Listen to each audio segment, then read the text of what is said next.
কোনোভাবেই যেন মনকে শান্ত করতে পারতেছি না।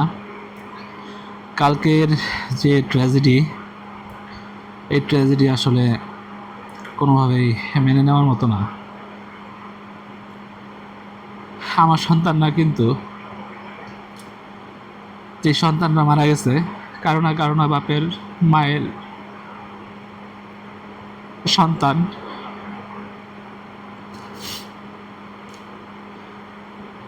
আদরের সন্তান, সকালবেলা হয়তো বা আদর করে খাওয়াই দিছে,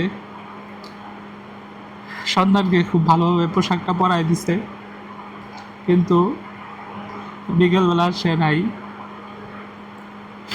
কোনোভাবে এগুলা মানতে পারতেছি না।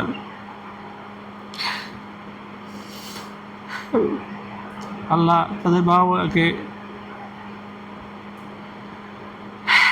ধৈর্য ধরার তৌফিক দান করুক,